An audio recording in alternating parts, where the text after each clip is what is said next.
have quite an agenda, so let's get rolling.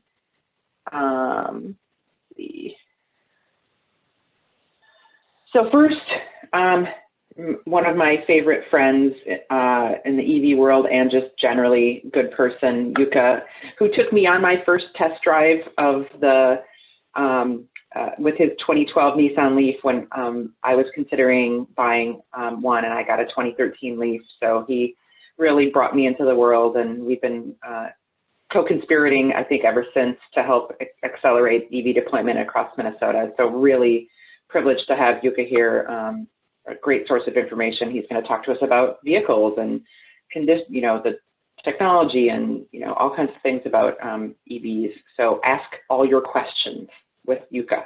So Jukka, take it over. Thank you, Diane. I forgot to talk about the thing. Oh, you forgot to talk about the thing. Well, go ahead. Well, I'll just for 2 seconds. Yeah. Yesterday there was an open house for a new manufacturer of electric chassis for medium duty vehicles, and it's in White Bear Lake, and both Jukka and I were there, and I was, of course, taking pictures, selfies with people, and all these things, and Jukka was like under the vehicle looking at things, looking at the insides. So very exciting. SMUD, the utility, has ordered some vehicles. There's a couple of different options for them. So very exciting to have. And they say they're the only one in North America building these medium duty vehicles. So I'll share some information in the follow-up with folks about it. But it's very exciting to have a manufacturer here in Minnesota. So I'll just say that about it, and maybe Jukka can say some more. Yeah, well, that was cool, and thank you, Diana. I remember when you really got into, I get the idea about EVs because I was speaking at the Search annual event, and to the audience that I knew that was friendly to the idea, I said that if you're still driving with oil, you're doing it wrong. And after that, Diana came to me and said, maybe we should talk. So awesome. that was great. Thank you. I'll share my screen, so I'll share a couple of slides with you about the technology. So there, you should see my screen now in presentation mode. Yep. Excellent. Thank you very much. So a few words about myself for those of you who haven't met yet. My company Shift to Electric, I call myself Chief EV Educator and Strategist. So I have been working with EVs for over 10 years, or probably a dozen years now. I have had my own company for since 2010 on this. So I've looked at this from a few different perspectives, but probably more relevant to today's topic is that I'm originally automotive engineer by training, and I used to work at Ford Motor Company sometime as a technical trainer. So I've been training technicians how to service and do maintenance and all of that for traditional cars even. So I know ton about technology, so that's a familiar topic to me. So happy to talk about electric car technology today with you guys. And this portion of my presentation portion is sponsored by Fresh Energy. So if we think about the EV technology, this is kind of the key to the whole thing, is that the drivetrain of EVs and how simple it is. It really is quite simple compared to internal combustion engines. So this here is actually this picture is from Tesla Roadster drivetrain that I took at the Detroit Auto Show 2010 probably. So it's not a new picture, but it's still, the technology is pretty similar. So you can see the electric motor there, that cylinder there. So there is electric motor. Then you have just a reduction gear and differential. So the whole drivetrain is very simple. And then, of course, from the differential, you just have drive shafts to the driving wheels. So this is very, very simple. Compare this to internal combustion engine and transmission after that and all of that.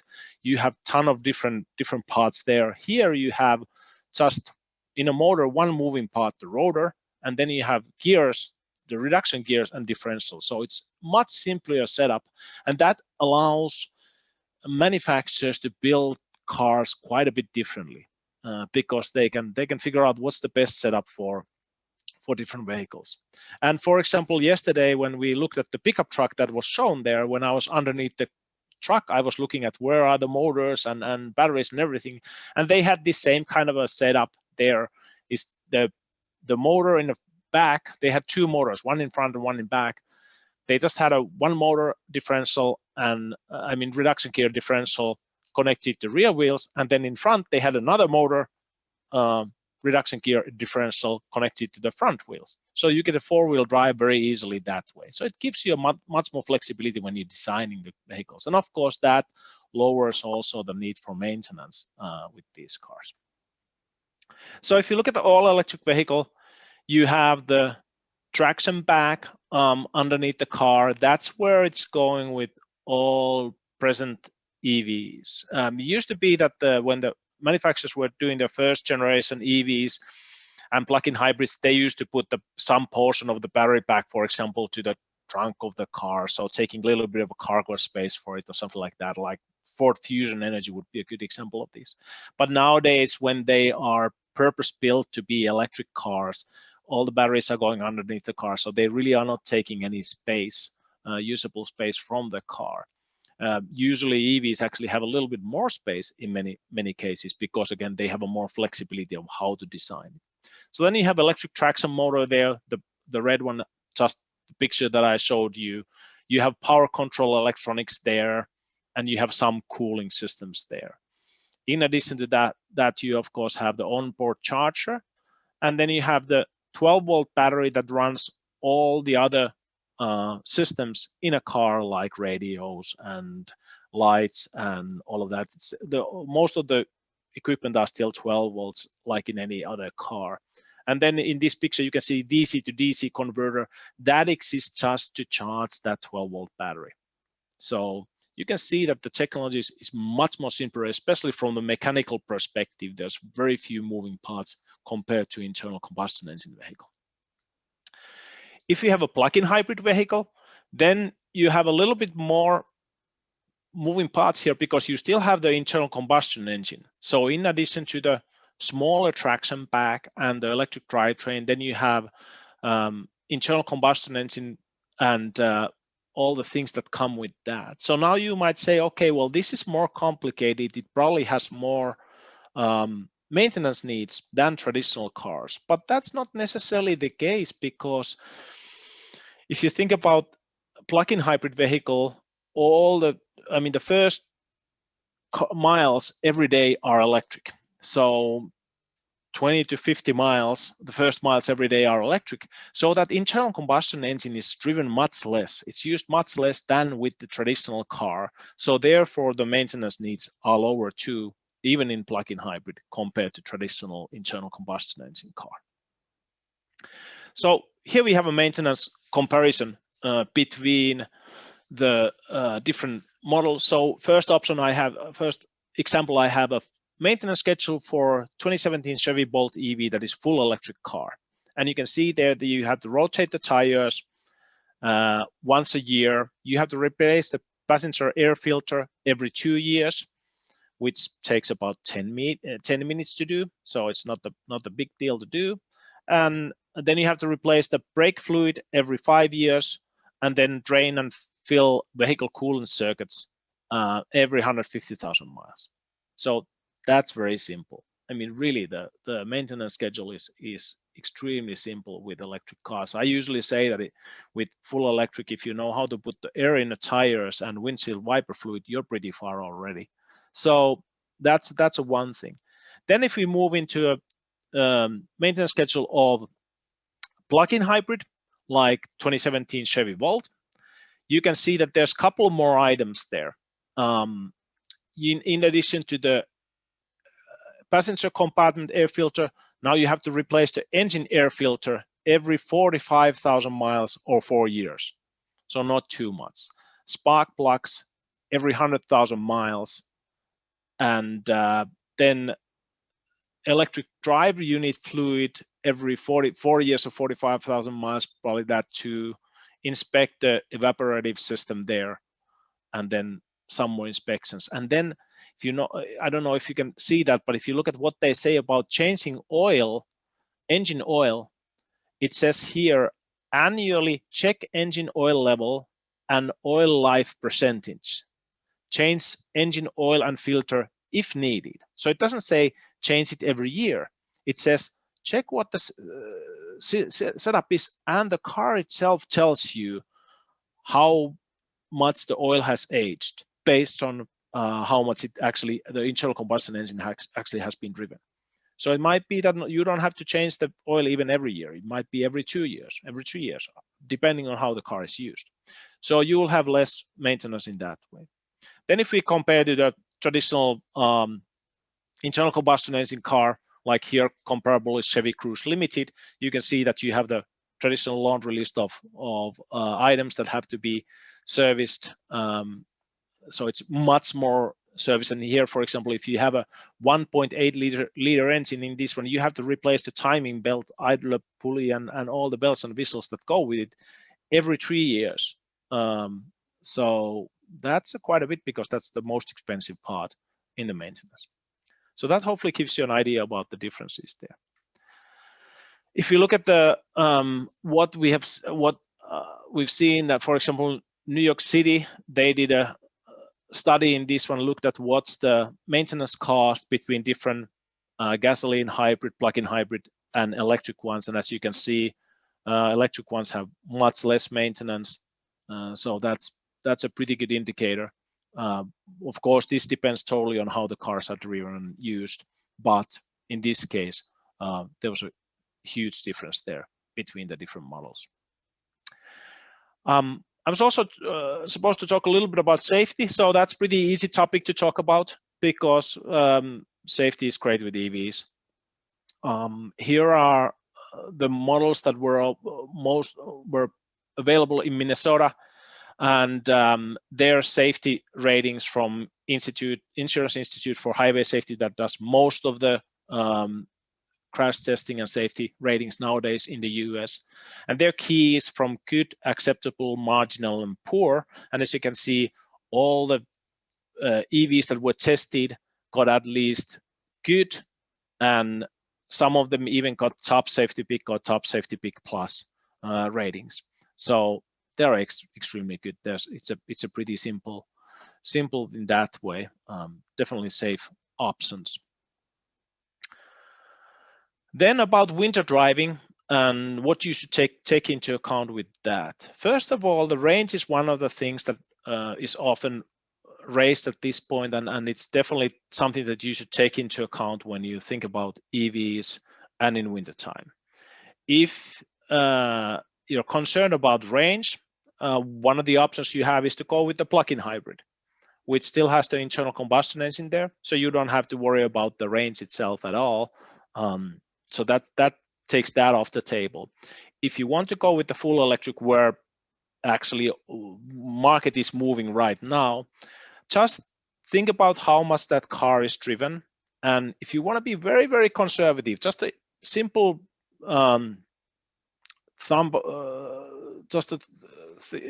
simple rule there.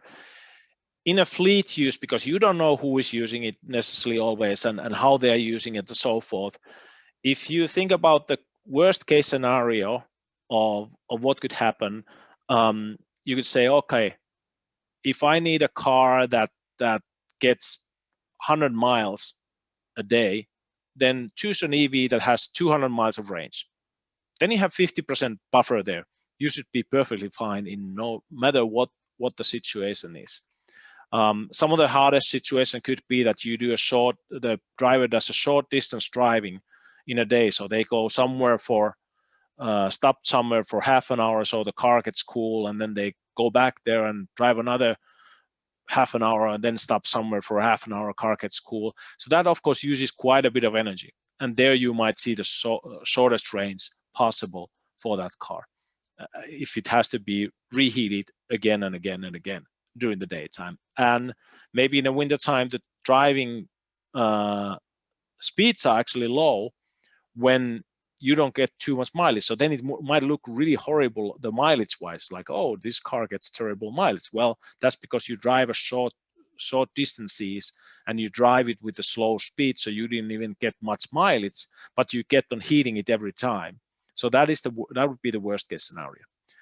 At the same time, EVs are really, really, really good winter cars, because you can use the preheating for them. So if the driver knows that it's going at 8 o'clock in the morning, they can set up the timer so that the car is already waiting for them. The interior is hot, the seat is hot, and even the steering wheel can be hot if it has the steering wheel heating. So it's pretty luxurious ride in that way. Or they could use their cell phone to tell the car, hey, could you please heat yourself up? So if they are using the same car all the time and they have the app, they can start the heating with that way. So again, the car is waiting for them in warm. The other thing there is that even if they don't use the preheating function, these cars, the new models, most of them have heat pump heating system. First generation had resistive heaters, which are good. They are decently fast. They're much faster than internal combustion engines still, because with internal combustion engine, you have to always wait for the internal combustion engine to heat before you start to get heat in a car. But with these ones, the new one with the heat pump, they're really fast to heat. So you can get warm air blowing very fast there, and even hot air. So I'm always amazed by how nice and warm EVs get so much faster than the traditional cars did. Then, oh, now I'm doing something wrong here. Sorry. Well, that was actually my last slide, so I'm just going to go to this slide here. Why did it do that? All right. Well, I would like to welcome you to EV Decade. This slide should say question and answers, but it's just welcome to the EV Decade. It's still valid statement. So let's go with that and open it up for questions and answers.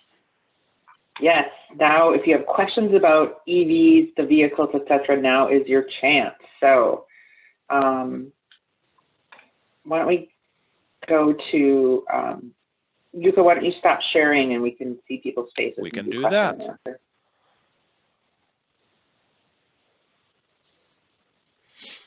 And as we do question and answer with Jukka, we did have a little poll, so we'll put that out there. People can answer that while we're doing question and answer quickly, but we're really curious.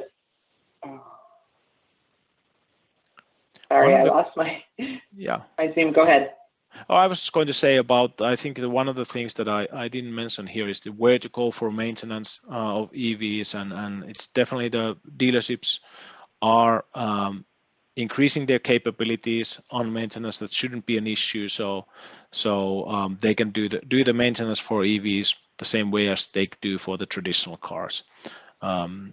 And as you saw, many of the simple things on maintenance wise can be done in-house if you have fleet services in-house and you're doing that. There's not an issue to do those itself. It's more of the warranty work and other things that you would now have to do with the dealerships.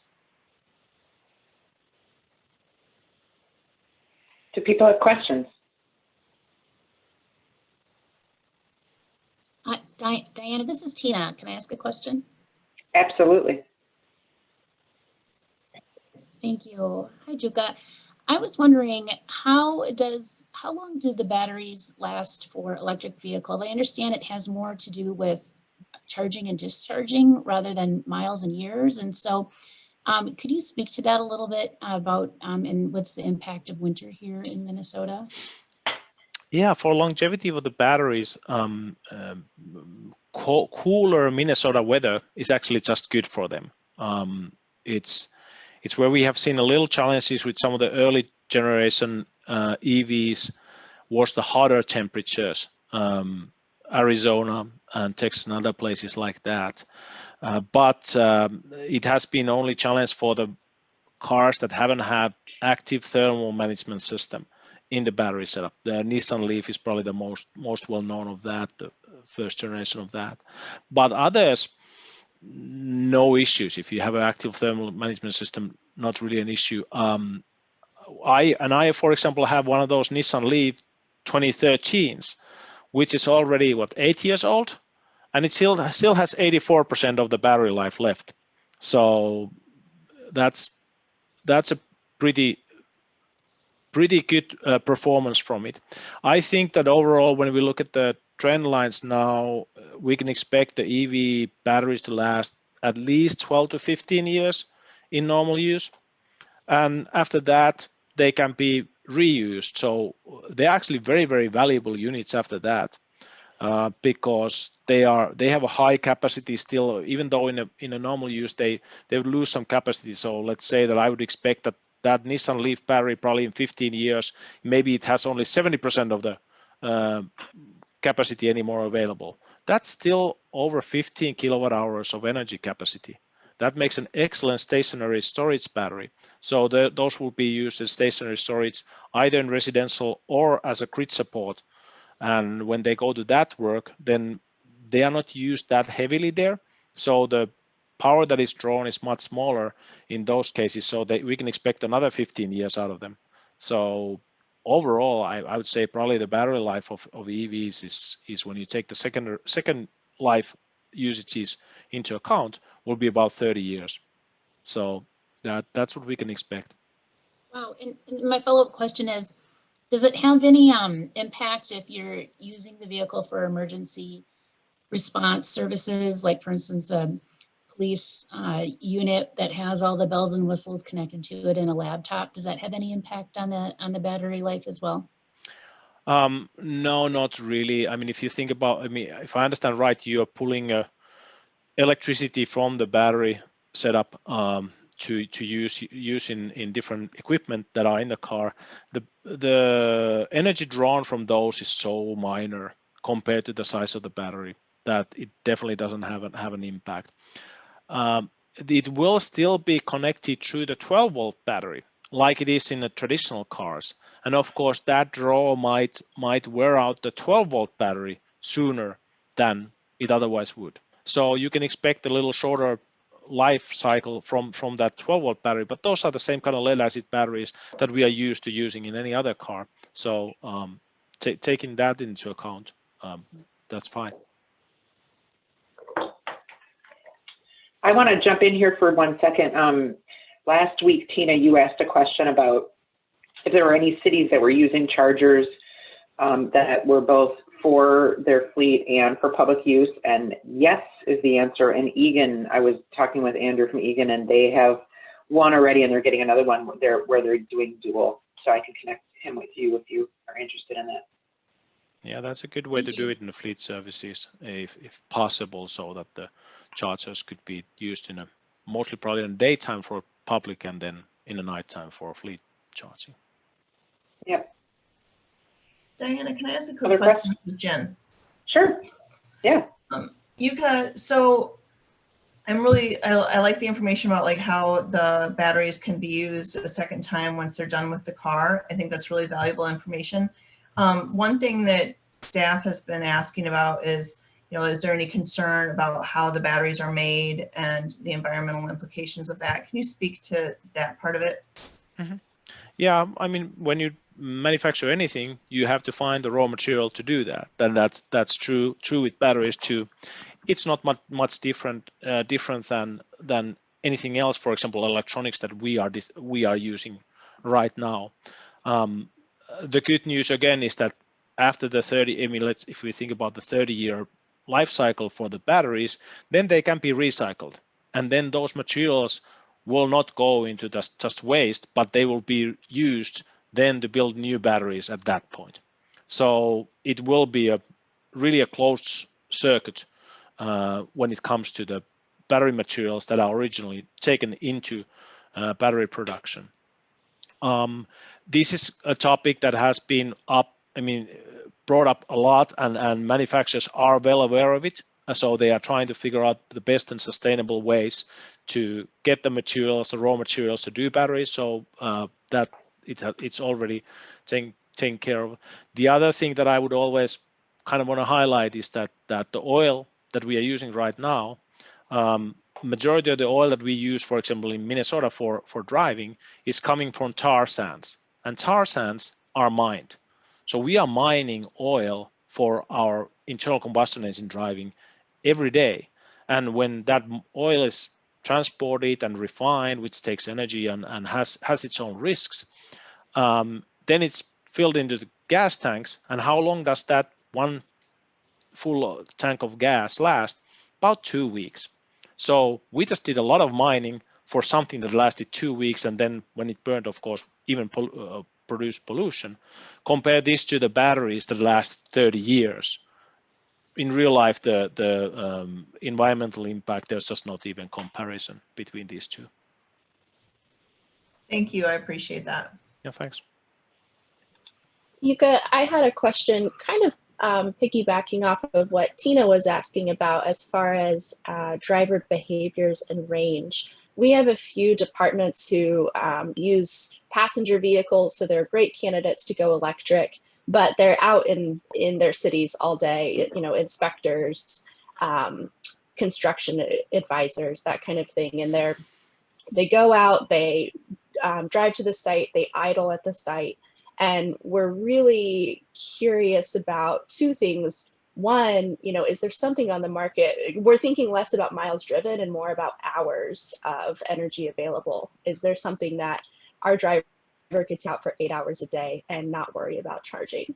And are there behaviors? You mentioned, you know, driving short periods, turning off, turning on could deplete the battery more quickly. So are there behaviors that we could work with our drivers to instill? Well, I think that's an excellent point, an excellent question there about that. These, I think EVs are really good solution for exactly that kind of use cases. Right now, majority of the EVs or average range of EVs sold last year in the US was over 250 miles. So that's already quite a bit of battery power that all of these cars then have available. And idling is horrific. I mean, being an automotive engineer, I've done emission testings in the past, and idling is just 1,000 times worse than driving the car. It is just horrific, and I have a hard time always looking outside. I'm like, people idling their cars. I'm like, why do you do that? Don't do that. Figure out other ways. And this is where EVs really shine in that way that you can leave the car there. You don't have to. You could even leave the heat on the car if you go somewhere. If you're really, but at the same time, they just heat up so fast that you don't necessarily have to do that. Or if your work requires you to do work in the car, you don't have to idle anymore. You just keep the heat on. It provides you heat all the time, and there's no emissions from that.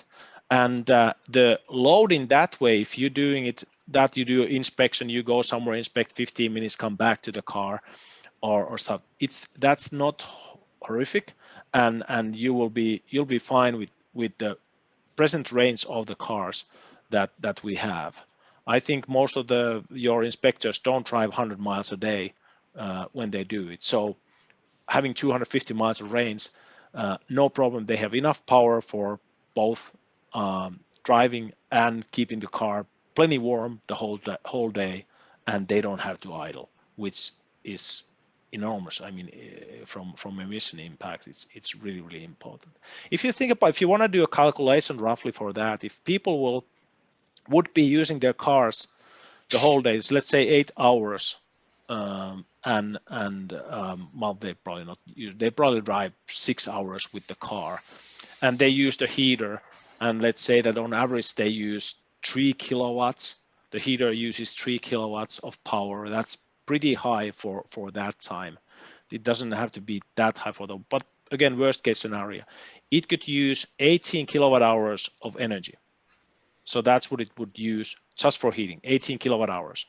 And even Chevy Bolt, that is a smaller car, has 66 kilowatt hour battery pack in it. So it still has over 40 kilowatt hours for driving. So plenty for daily use. Great. And that's the same. I think the other point that Tina mentioned is that, you know, our inspectors or even our public safety drivers, they have computers built into their vehicles. And so they're idling not only for climate control, but also to, you know, physically do their work. And so it sounds like even that is not going to be a significant enough draw to induce that range anxiety.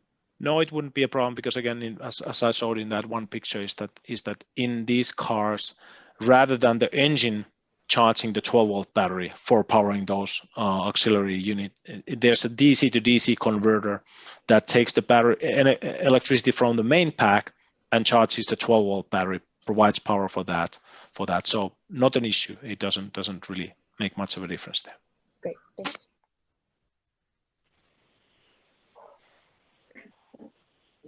So I've lost video. I still can hear everybody, but I lost video. So we're right about time, but I am not sure if Marcus has joined us yet. He could only join us for the part that he was I'm here. Oh, perfect. Thank you. I can't see the wonders of working from home. So thank you, Jukka. And if others have questions, you know, feel free to put them in the chat. Now we're going to turn over, you know, hearing about vehicles. We're going to, you know, turn over and really listen to some folks talk about what are the purchasing options, because there are a number of people ask about this. So we have a great slate of speakers, and we're going to kick that off with our friend Marcus Grubbs from the Office of Enterprise Sustainability at the Minnesota Department of Admin. And he can talk about the work that they're doing to make sure that there's a lot of choices on the state contract. So Marcus, I will turn it over to you.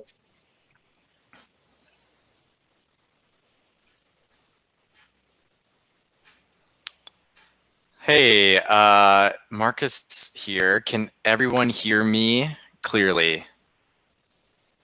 Chris, can you give me an indication if my audio is okay? I can hear you. You're coming in clear. Testing. Yep, we can hear you. Yeah, we can hear you, Marcus. Great, thank you. So yeah, I'm just going to briefly talk about where we're at with some options that are available to you on state contract. I work in the Office of Enterprise Sustainability, and we're responsible for the tracking of sustainability for the state government operations. So we try to do things that are also can help local governments and nonprofits along the way where we can. And so this is one of those places. So if you could advance, please.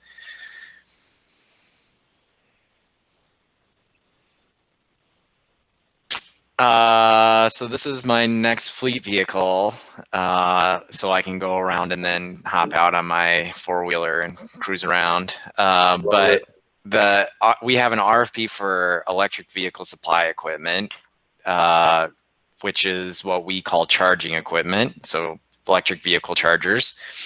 And I haven't included any pictures of chargers in here because the contract's not done, and I don't want to give any indication of what, or have anyone interpret it, what may not be on contract. So, and then I'll quickly cover a few other topics, but go ahead. So the master contract is what I called it. So what is a master contract? So it's a contract available to for purchasing to state agencies, offices, boards of the state, and then also members of the cooperative purchasing venture. And there are some 3,000 members in the cooperative purchasing venture group. It includes local governments and nonprofits from all over the country. And so we get a lot of product on contract, and we have a lot of purchasing power, and this really helps drive our costs down. So what this also does is we've got a competitive bid process in this master contract. And so that means that local governments then don't have to go through their own competitive bidding process. They can use what we have on contract. And we hopefully have got some people that are reviewing those bids so that we're providing you with safe equipment and equipment that'll meet your needs. So how would an organization go about using that? They would register as a cooperative purchasing venture member, and I've included the link as a hot link and as a written link in this slide deck for you. But essentially, it's sending them an email saying that your organization wants to be a cooperative purchasing venture member. And you can buy all kinds of stuff on there, toilet paper to EV chargers, but and get hopefully pretty good prices. We also work on the sustainability metrics for all of our contracts. And so you're getting better product than you may get elsewhere also in that regard. You're probably already, if you're a local government, already a member of the cooperative purchasing venture. So check with the folks in your organization that do purchasing. Next.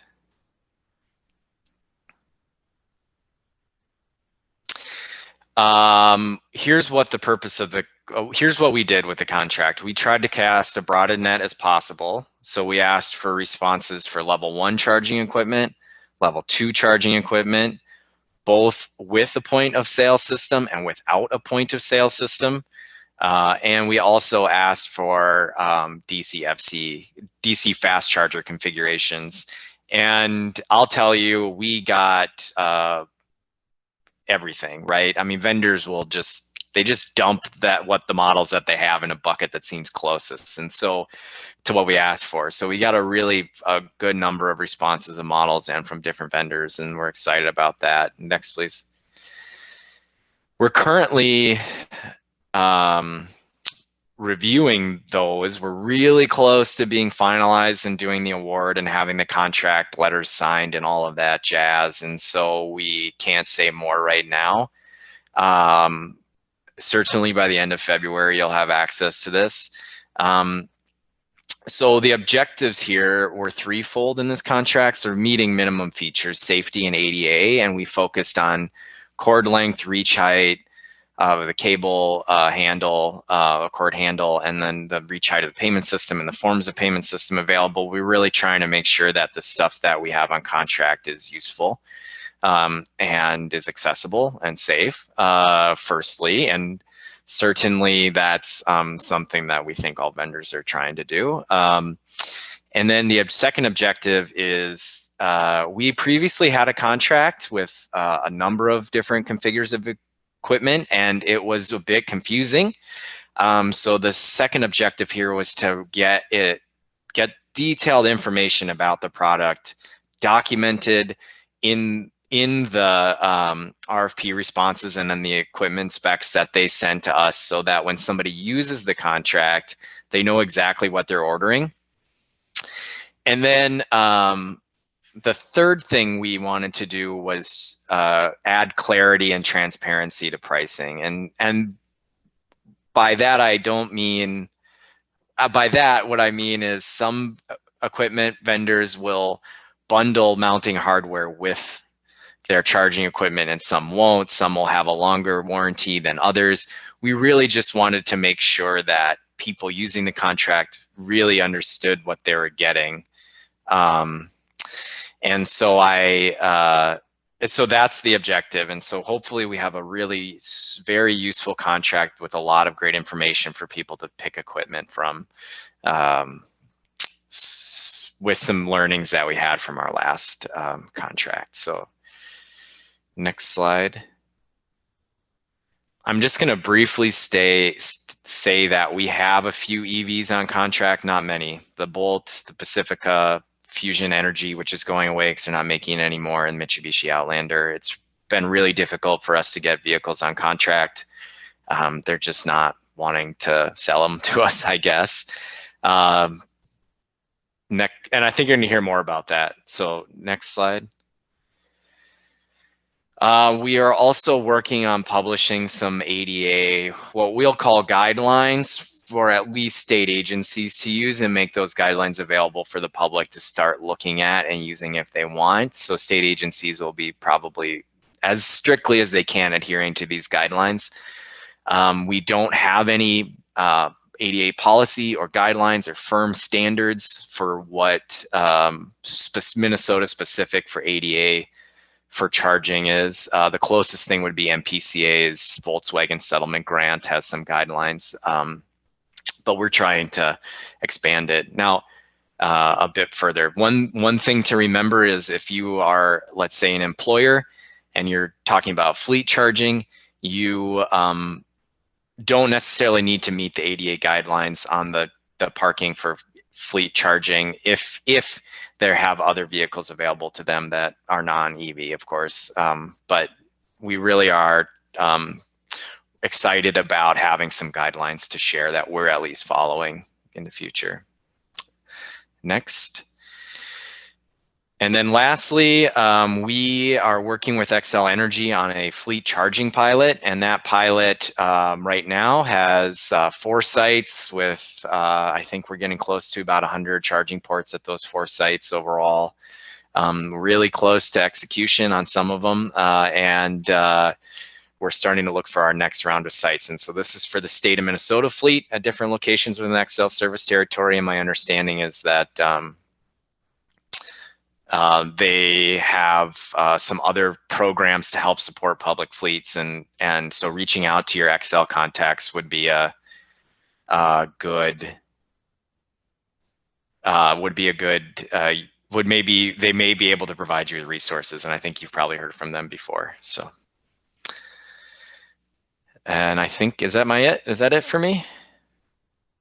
And then here's just a picture of a site plan for one of those sites. This is where we bring in our fleet vehicles before we send them out to the agencies that will be using them. And so we will need to install some charging there. So we'll be installing 8 or 10 ports at one of our parking lots. So. Awesome. Thank you so much. And let's just, if anybody has any quick questions for Marcus, because he's such a sought after dude that he's kind of double booked, so he can't stick around for the next half an hour to get to the question and answer. So any questions for Marcus?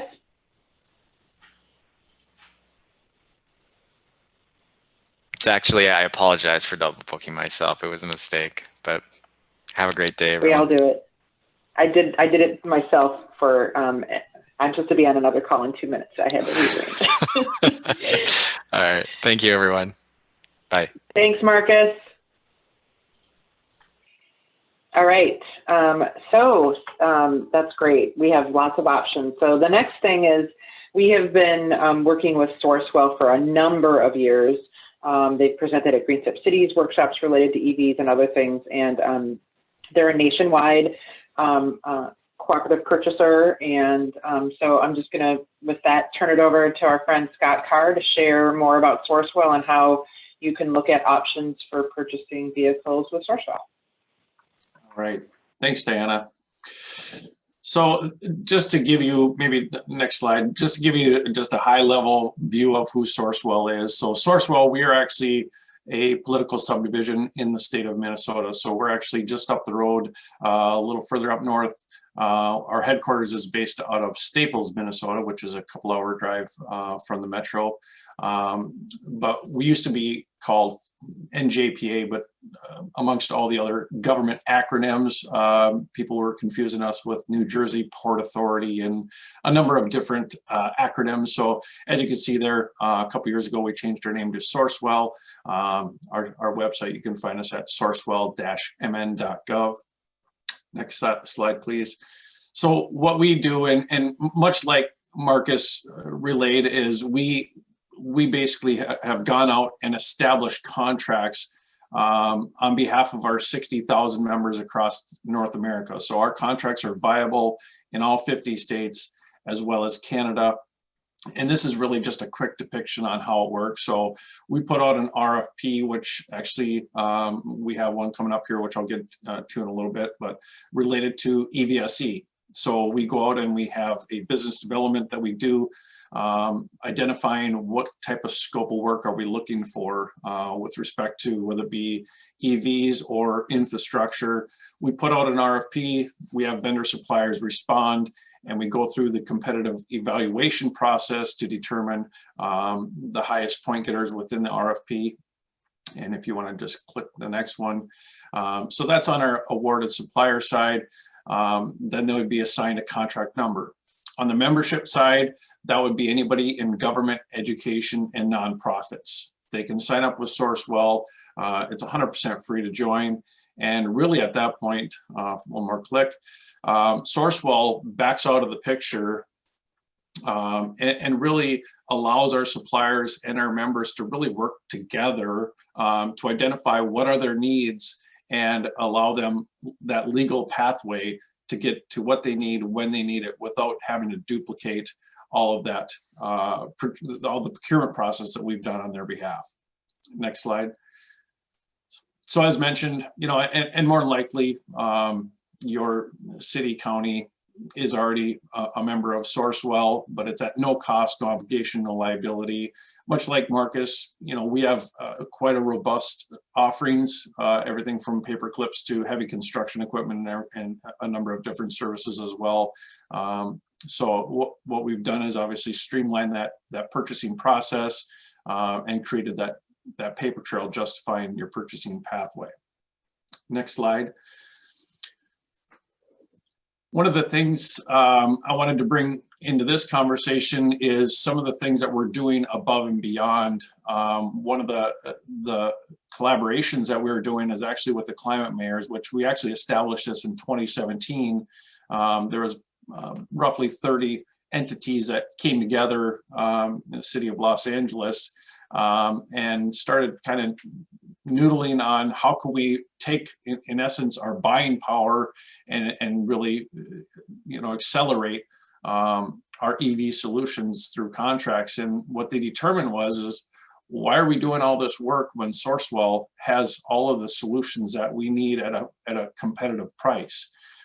So we actually have created a partnership with Climate Mayors as well as Electrification Coalition to establish a website is more so a one-stop shop for all of your EV needs, from infrastructure to EVs, which you'll see on the next slide. But now this collaborative has actually grown to over, I want to say it's over 220 different cities, counties across the nation. Next slide. So here's just a quick snap of, you know, what you can find on the website, you know, identifying the different vehicle options on the left-hand side there, and then also on the right-hand side, you'll see our current infrastructure charging stations available through Sourcewell. I mentioned earlier, and it's just coincidental that we are actually in the next couple of months are going to be resoliciting our charging stations. So we're anticipating to get a nice depth and breadth of solutions available there. And what really we're looking for within these contracts is a turnkey solution. So we want hardware solutions, your actual charging stations, and we want network as well as installation. We're actually working closely with the state of New York during this solicitation to identify any potential needs as we move forward, just to ensure, because that's an interest of theirs to potentially adopt Sourcewell contracts as their own, so they don't have to duplicate the same process that we're doing on their behalf. Next slide. So here's just an additional offerings through the collaborative and Sourcewell contracts is the medium and heavy duty electric chassis and equipment. So this is a category obviously we're very excited about. It's done exceptionally well the past 4 years that we've had these in place, and we're anticipating you know, obviously the next iteration of these contracts to do exceptionally well and be able to serve our members' needs. Again, a lot of what we do is looking for that turnkey solution to be able to provide our members their desired effects. So also within and it's not shown on these slides, but within that website, you'll also find there's also different leasing options. And Matt will talk about, you know, we have the contract viability to get what you need when you need it, and then Matt will talk about how to pay for those in a different capacity. Next slide. So here's my contact information. So if you do have any additional questions related to EVs or EV infrastructure contracts that are available to you, feel free to reach out at your convenience. Any questions?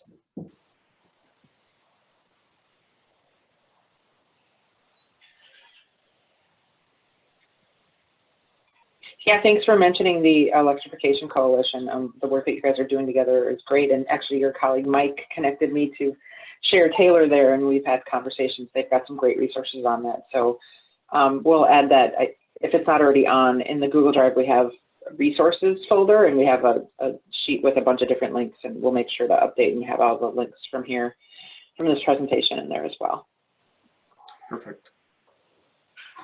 Any questions? Hi, this is Theron. Just a quick question for Scott. Is there any possibility, or do they have like Ford Rangers or small light utility vehicles coming on board as well? That would be something that you would, if you were to connect with our contract National Auto Fleet Group, you would be able to reach out to them direct, and they would be able to provide you with that information directly with our supplier that's awarded in this category. Okay, thanks. Yeah. And we know the F-150 is coming, and I don't know if you go on to step in on some of the kind of the models that are coming. We've talked about that. I think in the late summer, maybe we talked about that. Yeah, I can give you a quick update on the pickup vehicles that we are expecting this year, potentially four ones. One of them being Rivian R1T, then GMC Hummer EV later this year. Tesla Cybertruck potentially at the end of the year, and same with the Ford F-150 potentially at the end of this year, might move into 2022. But those are the pickup trucks that we are expecting from the bigger manufacturers or bigger scale. I think GMC Hummers are already sold out. Cybertruck probably too for a couple of years. So it's just there's a lot of people who are looking for and waiting for these. So hope that we get the production up fast on these and others, and see more options for people. Yeah, the Ford F-150 obviously will be a game changer, as it's what, 35% of the market or something in the United States. So I think a lot of people are really waiting for the F-150. Thank you, Jukka. All right, well, let's move to Matt. I was really excited when I was talking to Sourcewell. One of the challenges for cities is, as a non-tax paying entity, the tax credit available for vehicles doesn't really do you much good. And he talked about the partnership with NCL Government Capital, finding a way to really monetize at least part of that tax credit. So really excited to have Matt with us today to talk about what does that look like. So with that, I'll turn it to you, Matt. Thank you, Diana. I appreciate it. As Diana mentioned, my name is Matt Geisler. I'm with NCL Government Capital. A little brief background on us. We've been affiliated with Sourcewell, for going on 20 years now. Starting off as just a service agreement with them, and then we actually got awarded our own contract for municipal leasing and financing with them back in 2015, and re-awarded as a sole provider for municipal leasing and financing with Sourcewell towards the beginning, about this time last year, actually, for another 4 or 5 years. So that's a little bit about our background. We finance and lease all types of equipment, anything from heavy and light duty vehicles, on the electric, with a lot of these electric chassis mounted vehicles, the sweepers coming out, a lot of that stuff, but all types of equipment. So we got a lot of background on government financing and leasing. If you go to the next slide, please. How we got started, as Scott mentioned, is we partner with the Climate Mayors Coalition. I've been with them for about 3 or 4 years now since they got started, and really been providing them with a lot of financing options. As electric vehicles are starting to come out, more agencies are starting to electrify their fleet. Obviously, one thing that they look at is the cost. You know, the upfront cost is a little bit more expensive. So we're able to provide them with, you know, solutions on how to spread out that cost. So it's not so much of an upfront blow right away to the budget. With our contract, you know, we're able to partner with Sourcewell and using their contracts for the vehicles, but as well as our contract for the financing and leasing a portion of it, really provides a turnkey solution, meaning that you can buy the vehicles off contract, satisfying all bid requirements, but as well as partner with a finance source that also has a contract to satisfy that need for going out to bid as well, keeping the transaction 100% compliant. You want to go to the next slide, please? So how do we do it? The most common way that we do finance electric vehicles, you know, there's lease to own where you own them outright. At the end of the term, you're on title, you own them. We're just a secured party. That's a tax exempt municipal lease, just a $1 buyout. The other form that we've, you know, really been doing in combination with the climate mayors and the other vendors on that program is through a track lease. What a track lease is there's a stated residual price, okay? So you're only paying for a portion of the vehicle throughout the 2-year term, 3-year term, whatever it may be, and then there's a residual at the end. And at the end of the term, you have the option to either pay for that vehicle or we turn around and sell it at auction, okay? And then, but what it does provide is a lot of payment control, okay? So, you know, there's a lot of unknowns with electric vehicles, a lot of hesitance with it. We're able to help offset some of those costs, spread it out a little bit, and able to control what fits in your budget. Now, as Diana mentioned, there are some tax credits involved with some of these vehicles. So the reason why we set it up as a track lease is we own the vehicle. NCL, we buy the vehicle, we own it, so we're on title. Obviously, we're a private company. We do file taxes every year. So we have the need for those tax credits, right?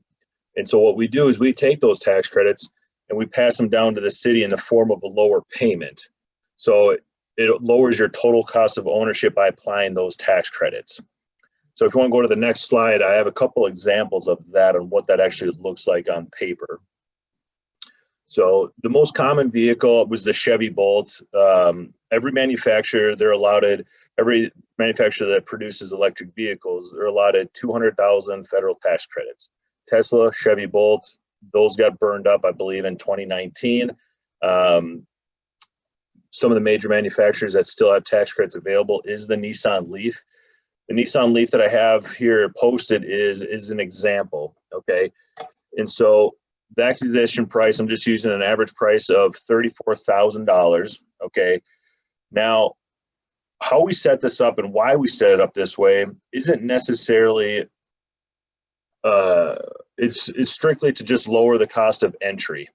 So you could purchase that vehicle, pay cash for it for a total price of $34,255.54. That's your price. Or we can set it up on a 2-year track lease. You make your monthly payments, and we set a residual at the very end of 20%. Okay, so you know, going into it, you know exactly what this vehicle is going to cost you. Okay, so it's going to cost you $1,017 a month, or you could do annual payments. You could prepay it all up front. However, there's a track lease at the track residual buyout at the very end, and it's going to cost you $6,851.11. 20% of the purchase price, okay? So your total all-in cost, let me back up.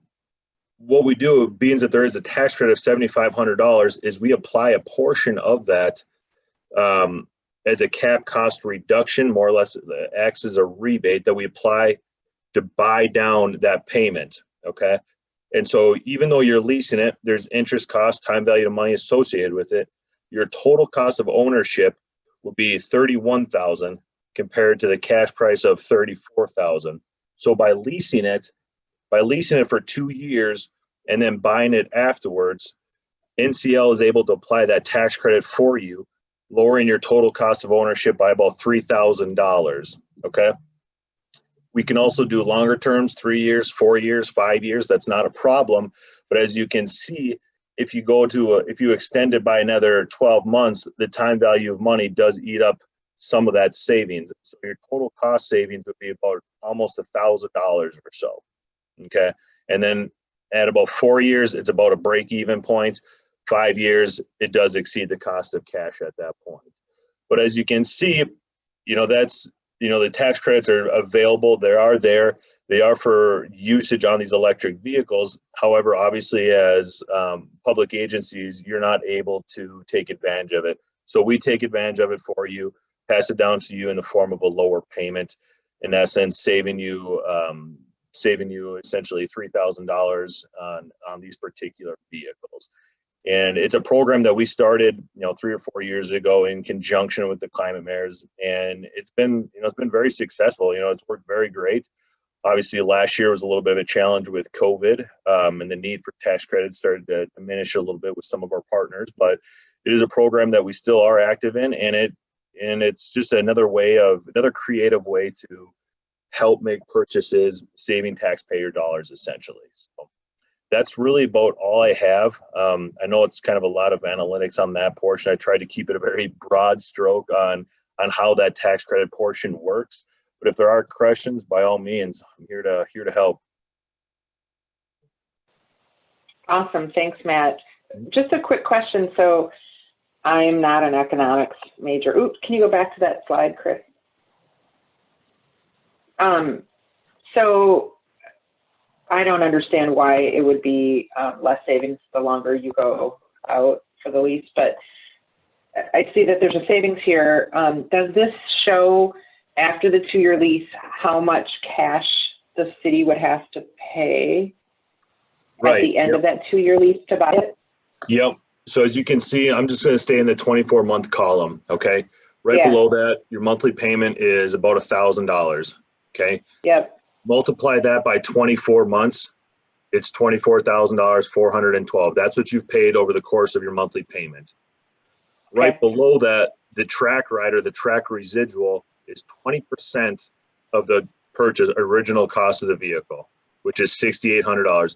That portion is what would be owed at the end if you decided to purchase the vehicle. Now, that is an option. Okay. You don't have to purchase the vehicle. However, if you did choose to purchase it, that's what your cost would be.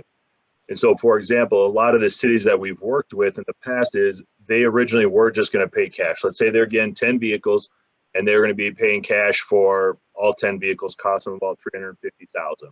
Okay.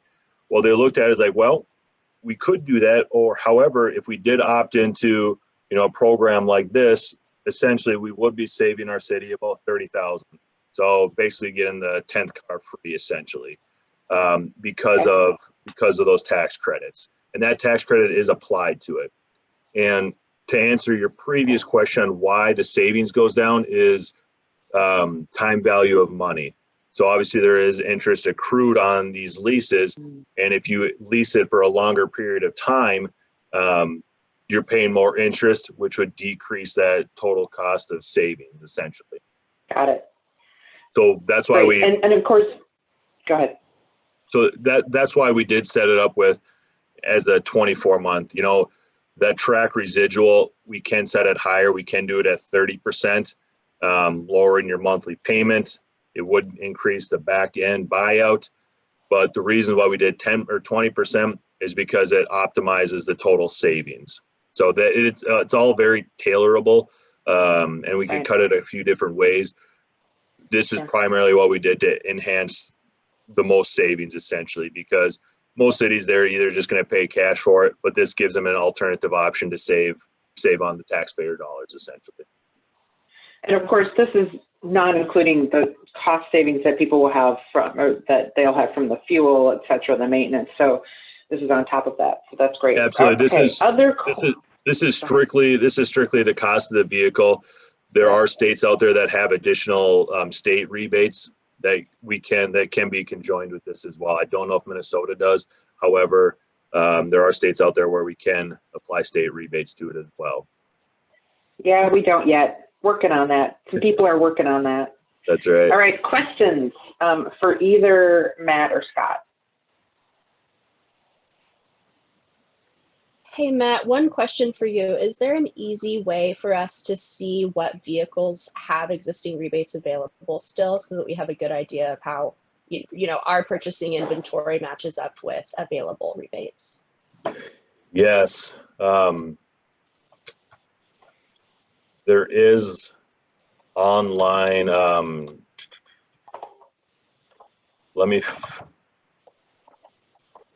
I think Jukka has it on some of his sheets. Jukka, do you want to paste in the link? Fueleconomy.gov. Great. Okay.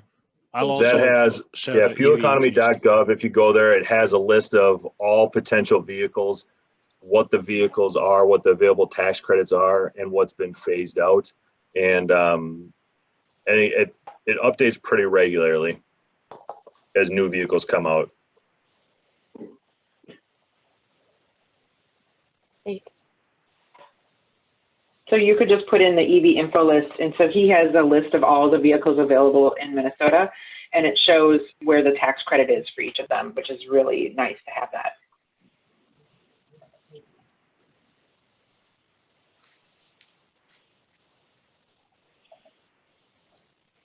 All right, other questions? Thank you so much, Matt.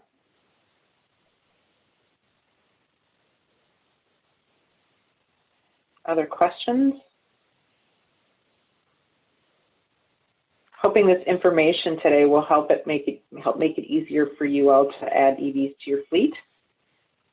That's the point. If there are no more questions, I'm surprised there are not more questions. And we'll move on. Going once, going twice. So quickly before we move on, we have hot breaking EV news coming to us. Jukka, share the breaking news. All right, I will. Thank you. So I just got a note about the news that just came up. So now you remember you were at this specific meeting when you heard about this for the rest of your life. Today, GM, General Motors, pledged that it will eliminate tailpipe emissions from new light-duty vehicles by 2035 and make its global products and operations carbon neutral by 2040. So that is a big shift in the whole thing. It's just kind of like, this is what we want to see from the market and manufacturers, is these putting these goalposts there and saying, this is going to happen. This is coming. Let's figure out the way to go there. And this is a very, very big one from the manufacturer saying 2035, we are eliminating tailpipe emissions from my light duty vehicles. And this is really, really breaking. So this year, definitely the tide is just turning. And I think I had in my slide there, it says, welcome to the EV decade. So this is what I meant. Exactly. That is great news to have a huge American manufacturer really commit in a really big way. We've seen it over time, but this is great. Thank you for that. I thought when you said you had breaking news that you got appointed to the EV, EV czar for the new administration or something. I wasn't sure what you were going to say. No. This is much bigger, bigger than that. I don't know, that'd be pretty big. I could say I knew him when. So perfect. Well, thank you for all that information. As usual, this is a peer cohort. So what do? We have peers share information about their journey and the things that they're doing, so you can learn from them and ask them questions, in addition to having the experts talk about, the vehicles, the purchasing, the financing, all of that. But, it's really important to show the cities that are doing this. And when we did, I guess retroactively, we're calling it CCA 1.0. We just called it CCA, Cities Charging Ahead. But there weren't a lot of cities that had done much. And now, a couple of years later, some of the cities, especially that were involved in that, have really kind of moved on in the journey for EVs in their cities. And with regards to fleet, Woodbury stands out. And, we've worked, MetroCert's worked with Jen for, I don't know, over a decade. And we're very, very excited to have her here to talk about their journey and where they're at and kind of how they've added EVs to their fleet. So with that, I will turn it over to my friend, Jen McLaughlin from Woodbury. Thanks, Diana. Always great to be here. Love the city's charging ahead cohort. I do refer to it as 1.0, but like you said, it wasn't that at the time. Who knew that we would have a 2.0? All right, you can go ahead and advance, Chris. So this is a lot of information, and I'm going to spend a little bit of time here. I just wanted to cover kind of how we got to where we are. The city purchased its first plug-in hybrid in 2015. It was a previously owned Chevy Volt for our utilities department. Staff was happy with the purchase. It performed well, better than the vehicle that it had replaced, which was a Chevy Cobalt. So we purchased another Volt within a year or so. But then when it was time that our replacement schedule allowed for a third EV, and again, when I say EV throughout the presentation, we only have plug-in hybrid EVs right now. So the staff was focused on really trying to find another pre-owned Volt. And there was hesitation to look at other models like the Prius or the Leaf. And I think it was because our fleet was primarily made up of American branded cars like Ford, Chevy, and there was a lot of comfort with the Volt. So they were really focused on trying to find another pre-owned Volt. So then 2018, enter city's charging ahead cohort, which was a very valuable group to Woodbury in particular. It provided an opportunity to learn what other cities were doing, the barriers that they were faced with, and how they were overcoming those barriers. It's just so nice to get into a room of colleagues that are, working through the same process and learn from each other. But then at one of the meetings, I was looking back in my email because I never delete any, and I think it was in May of 2018. We were at one of the meetings, and I believe it was Edina in St. Louis Park. We're talking about how White Bear Mitsubishi was offering cities the opportunity to drive the Outlander and to even borrow them for a period of time. And one thing that Mitsubishi had done was that they had outfitted the Outlander to be a police vehicle. It wasn't pursuit rated, but with the lights and crash detection, I'm totally out of my league and even speaking about exactly what was involved. So I reached out to one of our police commanders to see if there was any interest, and he asked me to have the vehicles brought out so they could try them out. So I think for Woodbury, this was definitely a turning point in our EV purchasing. I essentially invited everyone and city staff that drove a vehicle that would be, a sedan type of vehicle to the event.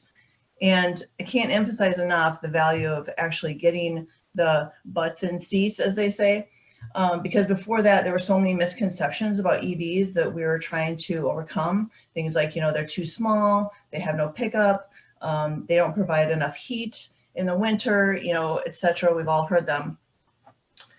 So that event, I think, like I said, was a turning point. And then shortly after that, the police commander made his first request for the Mitsubishi Outlander. And we had our first Outlander in the fleet in the first quarter of 2019. And then shortly after that, we added an Outlander to our utilities department between 2019, 2020. And then we added 2 more Outlanders to building inspections. In December 2020, we added our first level 2 dual charger at our fleet services building. We're still getting that up and running and fine-tuned. But at our fleet services building, we have room for 4 additional dual chargers there. And then we just this week added 2 more Outlanders to the fleet for building inspections. So that was really exciting. So now we have 8 plug-in electric vehicles in 3 different departments: the utilities, public safety, and building inspections. And I really credit that initial turnaround to that one event and our fleet staff and others being open to trying the vehicle at the event and being able to actually drive it, and the police commander who made the first request. And so that's kind of a summary of how we got to where we are. And now I'll talk about the vehicles in each department, some data, staff feedback, barriers, and where we want to go next. We can move ahead. So in our utilities department, we currently have one Mitsubishi Outlander and then 2 Chevy Volts. And so this table shows some data comparing this is the 2020 data, comparing the 2 Volts to the Cobalt that was previously in the department. So you can see the miles driven, gallons used, but I think the cost per mile is what stands out here, that we're at 2 cents per mile compared to the Cobalt, which is 13 cents. I think another interesting thing here is that, you can see the miles per gallon. There's quite a difference between our 2 Volts. And so I think looking at this data, it helps us really think about, what do we need to do to kind of match those efficiencies and where should we go next? The utilities department has used the plug-in EVs the longest, and they've been really happy with both models. You can go to the next one. In our public safety department, as I mentioned, that was the first Mitsubishi Outlander for our fleet. So it's used as an unmarked vehicle and undercover. Its expected efficiency, this is the information, from Mitsubishi's site or from the window sticker. It's expected to get 74 miles per gallon while electric. We're getting about 53, but our last vehicle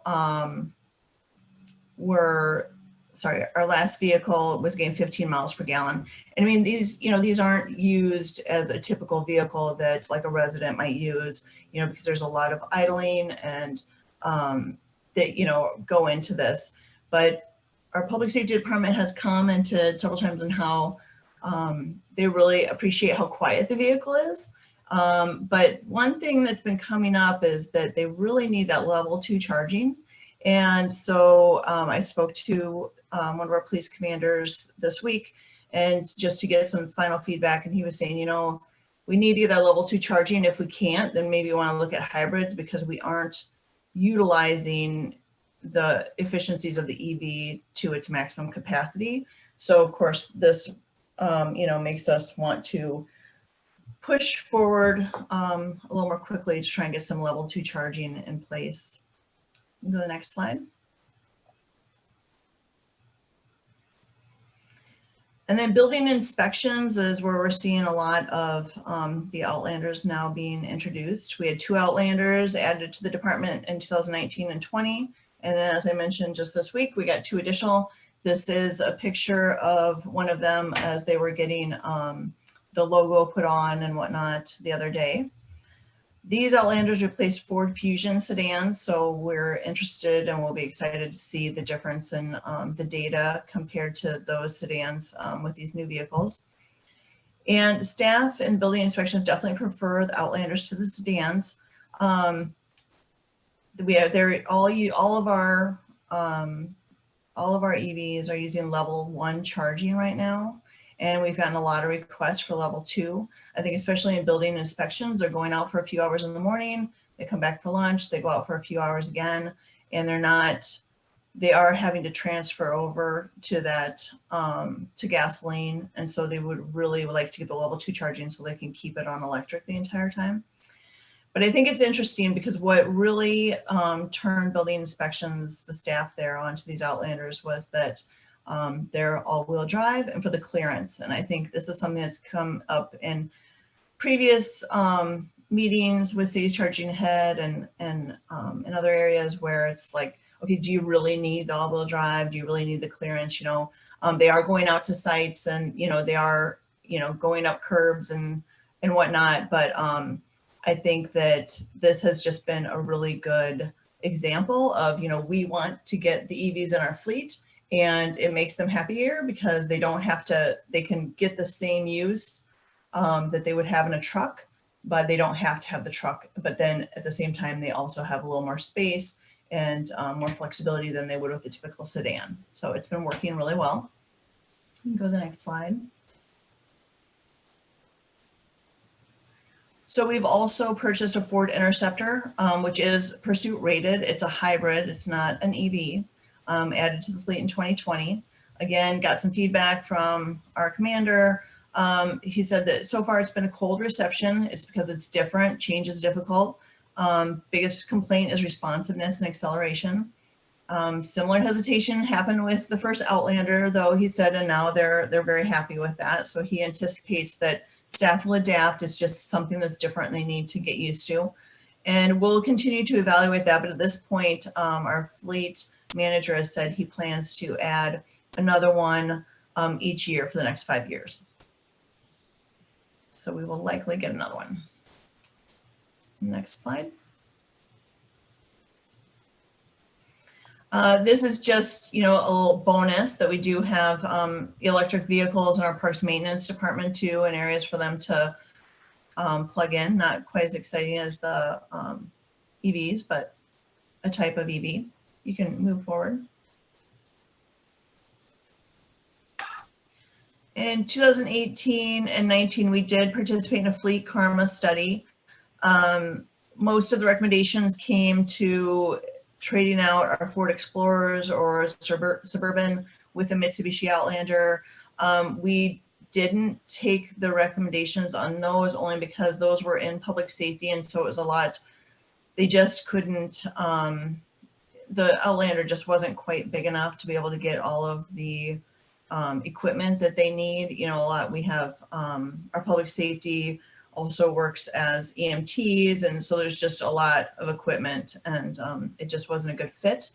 But again, we've been replacing them with some of our sedans instead. So you can go ahead.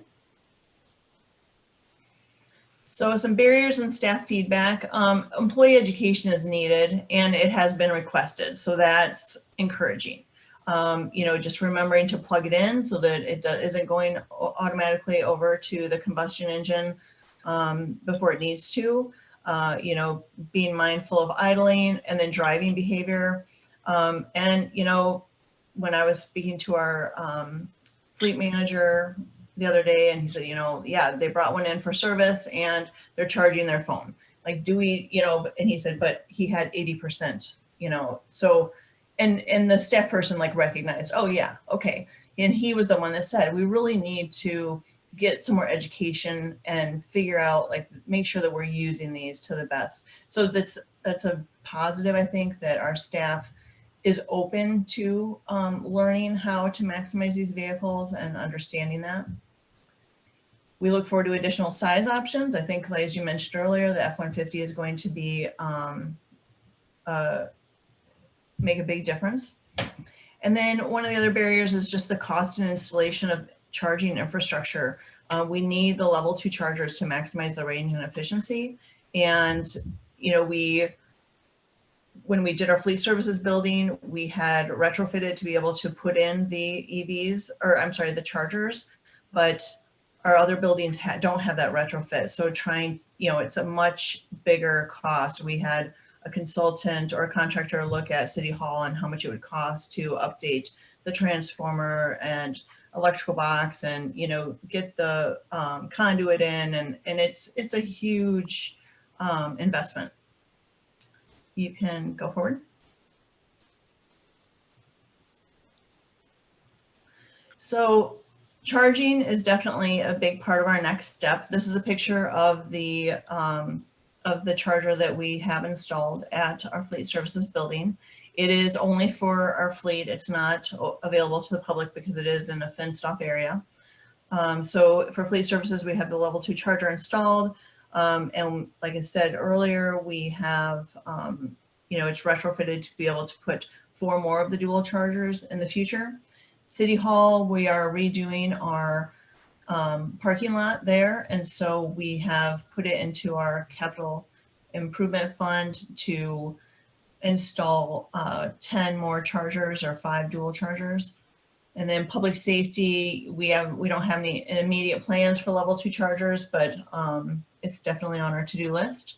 Next thing we want to do is come up with a fleet action plan and really set some goals that will help guide our next steps also. And then we are applying, we've had several meetings with Excel to be able to take advantage of their Fleet Electrification Advisory Program, which I think it's like the next step up from Fleet Karma. And then we can also look at, it looks at driving behavior and fuel use and a lot of different metrics. And then this time we'll evaluate our EVs as well as our internal combustion vehicles. And then the other one that we're really excited about is the EV service pilot. Marcus, I believe, mentioned that earlier, but it's for the make-ready charging infrastructure where they potentially, from my understanding, will pay for upgrades from the transformer to the charger, which, and especially with our City Hall project, will be a significant investment that, you know, it'll make council a lot more open to that investment if we can get a little help. So we're hoping that that will go forward. Next. I think that might be, that's it. Any questions? Awesome. Thanks, Jen. Questions folks have?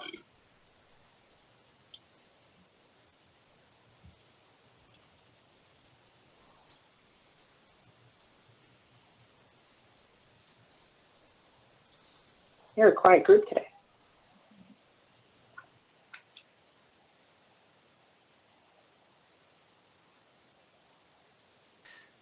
This is John. I've got a question. I've been intrigued by purchasing kind of a used EV and curious if you could maybe elaborate how you found that and did that purchasing. Well, that is a really good question, and I can get an answer for you. Our fleet staff is who handled that, and I'm not sure exactly where they look and how they where they look exactly for the pre-owned vehicles, but I can get an answer. GS Motors, I think in Edina, it's in the Twin Cities, Hopkins maybe. I just put the link in there, but they sell used electric motors or vehicles. Yuka. Yeah, I mean, I was going to say yes. Hopkins is where GS Motors is, so that is definitely one good place to look at. But of course, you can also work with your local dealers and say, hey, I want a used electric car. This is what I'm looking for, and you can tell them what you want, and they can search for it from the market because they can just look at what's available at their wholesale, and they can say, okay, well, I can find this one. If this would work for you, and then you can do it that way too if you want a specific make and model. Yeah, and I know that with our so with the Volts, I wasn't sure exactly where they got them. Of course, the Outlander has been through Mitsubishi, and I know that one, I believe the first one that we got was one that they had been using to take to other cities, and so it was, you know, technically pre-owned. But now that those have been on the market for longer, I think that would be another resource. And Jen, I loved what you said about, you know, the fact is that if you're not plugging in the Outlander, then you're not using it to the maximum extent. I mean, that's one of the things that there's some studies that have shown with plug-in hybrids. You know, if you're not plugging them in, you're missing the savings and that need for level 2 charging. I hope that you all find a way to make that work so that you can have those level 2 charging options for the building inspectors. And where are the vehicles for the building inspectors? Which of the sites, you talked about 3 different places where chargers are, where do the building inspectors have their cars? Building inspections is at City Hall, and then utilities, so Public Works. So there's just like a level 1, you know, typical outlet out there that they're using. Mm-hmm. So when you get those 5 dual heads in 2022, that's when they'll have that available to them. Yes.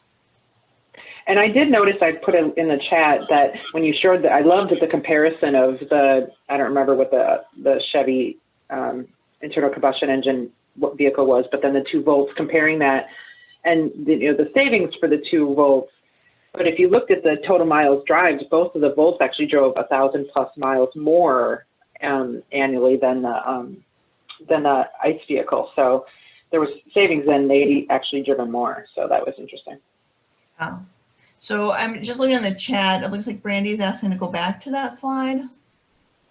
Yeah.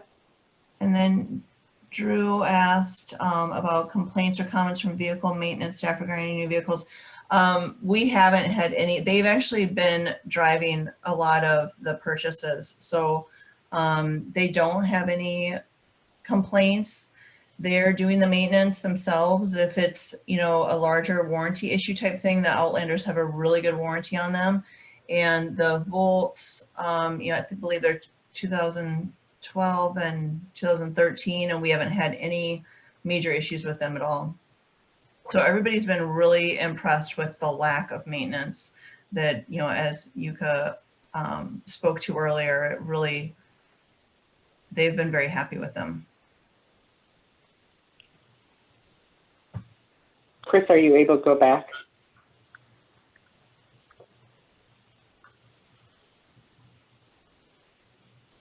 Yeah, sorry, which slide in particular? I think the chart that I was talking about with the 2 Volts and the other Chevy. Yeah, this one. Right, Brandy?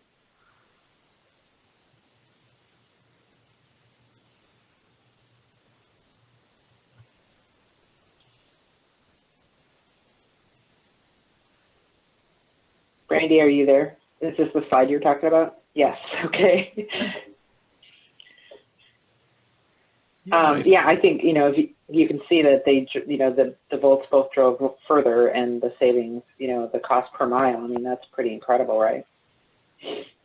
Yeah, and I would like to comment on the gallons used and miles per gallon number, the total one. If you look at that, there's just the other one just has used 14 more gallons of gas during that same time, and that could have been just one long trip that car has taken, or a couple of shorter trips where it goes over the 35 miles of electric range, and then it goes into hybrid mode and starts to use gas. So overall, the efficiency, I think, I haven't done full math, but it might be actually in line that the cars are exactly as efficient how they're used, but the other one just has seen a couple of more longer trips, and therefore more gas used, and therefore the miles per gallon number is lower.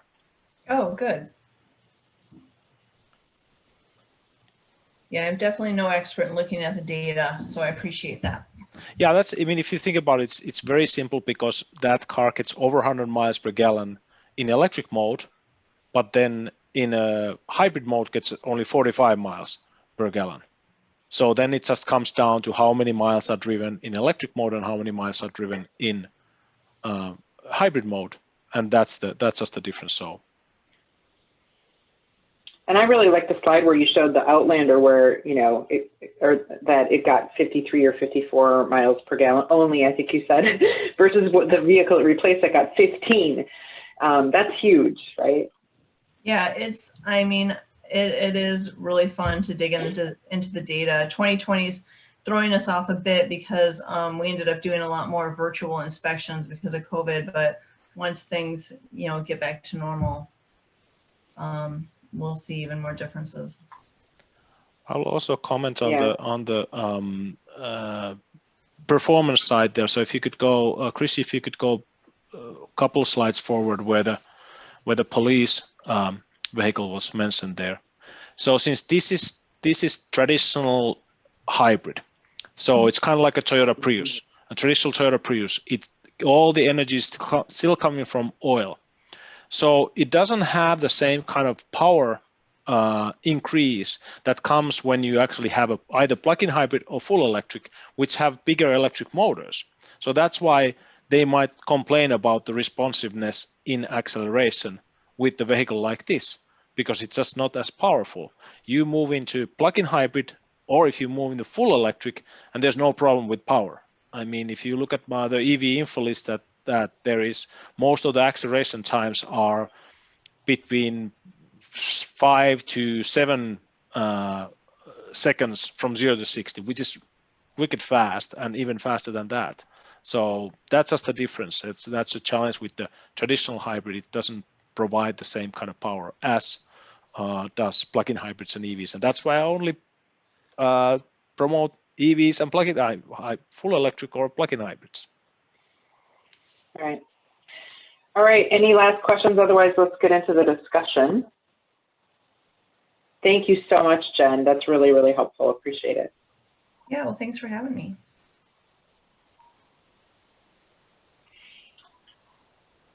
So, this is a part of discussion. And again, reminding folks that the whole reason we're doing this cohort is to really help you get across the finishing line, to get you to the point of purchasing an electric vehicle, adding one to your fleet. So some questions, I think there's a poll, but, kind of, you can weigh in on whatever piece of this makes sense for you, for your city, like who purchases the vehicles, kind of who makes those decisions. Curious about kind of, so the poll is up, what is the most important feature of an EV? Is your city, interested in? There's a number of different options there. So just curious, what you see for your city as, some of the most important features. And then, what is your motivation? I mean, the other thing, when I was thinking about Jen and that 15 miles per gallon versus 54, that's a reduction in greenhouse gas emissions from your city. And so if you're one of those cities that has greenhouse gas reduction goals, energy goals, climate action goals, et cetera, that might be one of the reasons for purchasing EV, kind of, what is your motivation? Certainly money savings and less maintenance. And then the key thing is what barriers still, really exist, and how can we help you? What can we do to assist you? So I'll open up and see if there are folks that are willing to weigh in. I think especially if you have barriers, we want to understand if there's something, if you have a barrier in the city, is there something that we can do to get you information, get you connected to a resource, whatever it might be.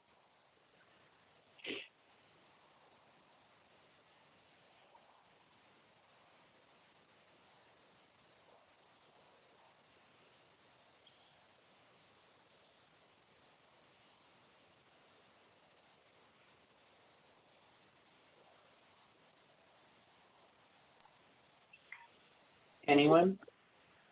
Viewer? St. Louis Park. I noticed Brandy wrote in the chat earlier about a staff questionnaire they use for evaluation. And I think something that would be really helpful, or just kind of like what we went over today and what Jen talked about, like what the reactions were so far, what were the myths that were being addressed, just in general, some of that user feedback, I think examples of that, and how we could replicate feedback or surveys in our community would be really great too. So Jen, did you have a particular kind of, how did you get feedback? Was it an email?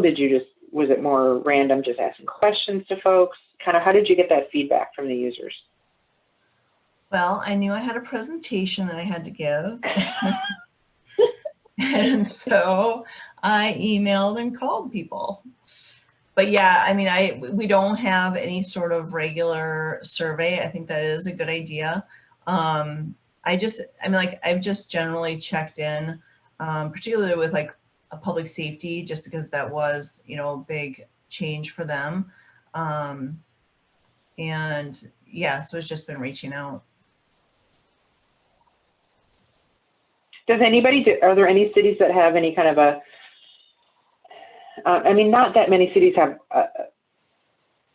fleet vehicles to begin with, especially more than one, but I'm curious if anyone has anything more formal. Dave, I know that you guys have a couple down in Faribault, and I'm curious if you've done any kind of more formal feedback. Yeah, in Faribault, go ahead. I'm sorry.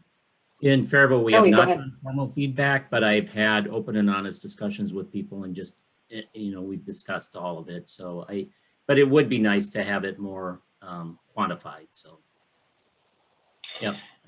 So if that's useful to folks, we might be able to help kind of crowdsource and put together, some sort of evaluation or questionnaire that you can use to send out to staff. And I don't know if it's an email or a survey monkey maybe, or something that, folks can give some feedback about. the EVs, if that's valuable.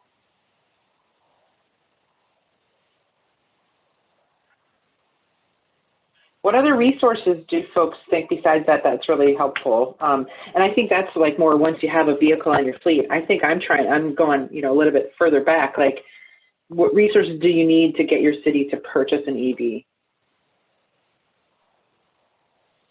Diana, this is Tina.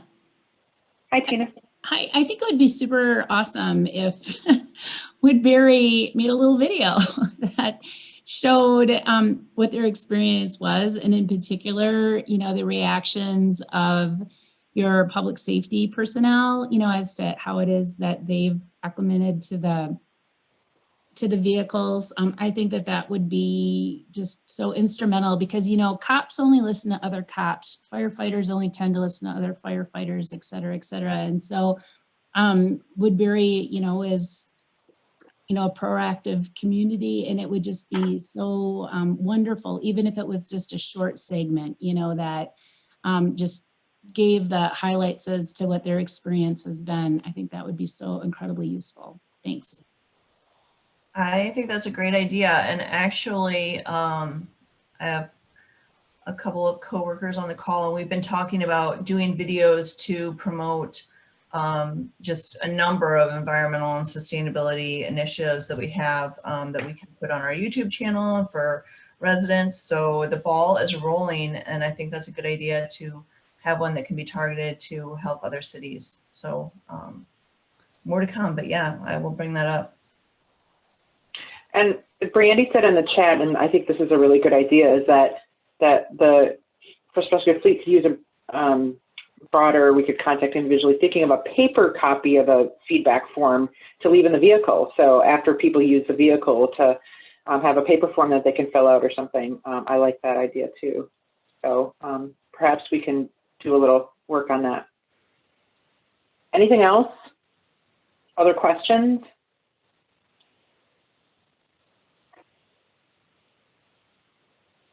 Yeah, thanks, Brandy. All right, we have a couple of reminders.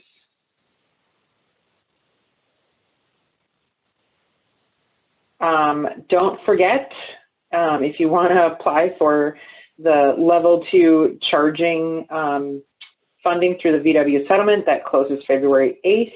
So not next week, but the week after. We are going to have the next session of CCA 2.0 is EV readiness. We have dates slated for February, but we're having some challenges with some of the city presenters with conflicts. So we might need to move that to March, but if you've got the dates on your calendar, leave them for now. We're working that out sooner than later. We're finalizing, we love to do surveys to get an understanding of how this is helpful or not helpful from you and how we move forward. So we'll be getting out our little survey about these last 2 meetings here in January for the fleet sessions, and your input is really helpful. And as a little added bonus, one thing that we're looking at doing is I get so many emails from cities individually asking what other cities are doing. And so we're going to take a stab at putting together a sortable table of cities' EV actions. And so you answering those survey questions really help us so that we can, you know, put in there what cities are doing what. So you all can contact each other if you're looking for, like Tina asked, you know, are there any cities using EV chargers for both public and fleet use? Which cities, are they cities charging for the electricity? If yes, how much? You know, how many vehicles or what vehicles do you have? Have you done a fleet, whatever it might be? Are you doing the Excel, you know, make ready pilot, whatever it might be? It'd be really great to have a searchable table. So please fill out those surveys. It's really helpful. And we'll get you more information about the final dates for the EV readiness. We're going to focus on this EV readiness program for cities and tribes tribal nations. And then we will have a more in-depth session on standards, EV standards for private development, as we did in the first CCA. So I think that's it. Any last comments from anyone? Thank you to all of our speakers. Really, really, really helpful. Like I said at the beginning, some of you might have missed this. There's a new manufacturer, Zeus, in White Bear Lake, just had an open house yesterday. They claim to be the only custom upfit all-electric truck manufacturer in North America for class 4 through 6, work trucks. And they have some orders for SMUD utility vehicles. So that was really exciting. I'll send a link and information along with the follow-up, as well as the Google Doc or folder that has all the information. So thank you, everyone.